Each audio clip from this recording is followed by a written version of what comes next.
What's up, man? It's Trizz. I'm out here in Los Angeles, California. I'm with Hip Hop 100. You can follow me on Twitter, Trizz, TR1ZZ. My website is realtrizz.com. Today, I gotta get it how I live, I'ma find a way. And let me tell them how we do this. Express it through this music. Spare a nigga 16 bars on how we do shit. Hat to the back, shirt black and my Adidas. What's new since the last interview, since February 2014? I went on tour and shit. I worked on an album, Leatherface EP, which was fantastic in my opinion. It's like my best project. Like my best project and shit. I went on tour with Brother Lynch Young. I did 30 dates and shit. Sold out shows, about 5 or 10 sold out shows out of 30 to 40. The rest of them were packed. So yeah, that's what I've been working on, touring in my new album.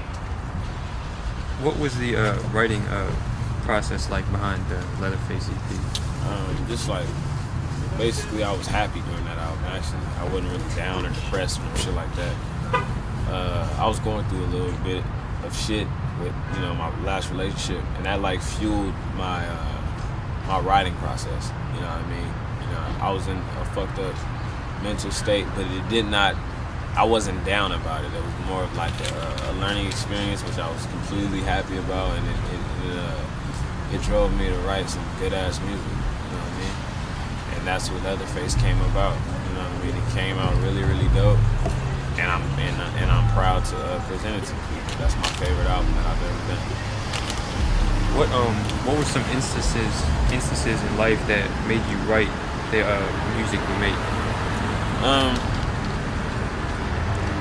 Like, I didn't really have like a hard lifestyle. I just dealt with a lot of doubt around me, you know what I mean? A lot of people didn't think I was going to get to where I am now today.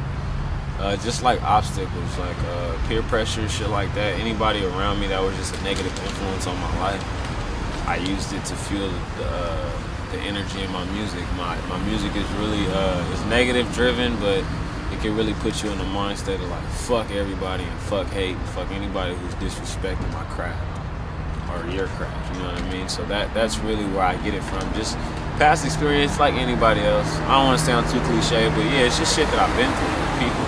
I've never been homeless, I ain't never been on the streets, I ain't never sold drugs. That's not my lifestyle, so I don't talk about it. Let's ride, bitch, slide by the west side, forever on the left side, known as the best side. This where they shot big, and LA's where the best die. Hating ass niggas get mad and let text fly. Bitch ass niggas do anything to get by. Think you got a chance of survival, nigga, let's bet 5. You wouldn't last 2 minutes right off the 105. Cop to California where every call is a homicide. Are you looking to sign a record deal? Because I know you're affiliated with a lot of people who grind independently, and I was just curious if you ever feel like you'd sign a record deal. If the terms were right, I'm not completely against a record deal. It's just like, that's not something I'm aiming for. If it happens, it happens. I'm pretty sure there's labels out there that could offer me a great deal of exposure and stuff like that, but that's all coming with, that's coming on my own. All I need is God, you know what I mean, and my family behind my back. I don't really hang out with nobody. I do my own thing. I have, I got homies. I got people around me that, support and everything like that. But for the most part, I'm solo out here, you know what I mean? I got a distribution deal. Shout out to Top Notch Music. They distribute my music. You know what I mean? But as far as a record deal, I don't need that much control in my life. I like the way it is right now, so. It seems like you're very selective with who you work with, and I believe this year you dropped the America's Most Blunted project with Chewy. What was that like? I didn't call him and say, let's do an album. We were sitting in the studio recording a lot, and then we were just like, let's put this all together, bro. Like, this is coming out too dope. America's Most Blunted gained me probably 10,000 different fans that I already had. You know what I mean? So. Any advice for anyone in the world chasing their dreams or going through anything? Yeah. When you're gonna face obstacles like I am doing right now. Your favorite artists face tons of obstacles. Any and everybody face obstacles, you know what I mean? You can't let that shit get you down, because you can ask everybody that I fuck with, like, it's been times where I've wanted to quit this shit, but I can't. I've made it too far. I've came too far to turn around. You know what I mean? I can't go get a fucking job. What the fuck?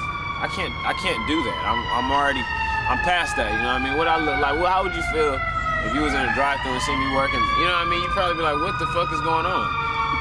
honestly. But all I gotta say is, you know, use whatever obstacles you have, not as a downfall, but look at it as a stepping stone. You know what I mean? Look at it as a positive thing. You know what I mean? Anything else you'd like to add? Yeah, man, I'm about to go on tour again. It's called the Reefers and Leaders Tour with Suspect and Kersey. That's in February 15th, February 13th. Friday the 13th is when we're starting. We're starting out in LA, so get them tickets when they go up for sale, man. This is my second headlining tour, but this is like the biggest one. You know, my first one I did like 6 dates, but this is like my biggest one, and I'm really hoping it goes good. And it's called the Reefers and Leaders Tour, and I hope you guys come out and check me out and watch us with the set.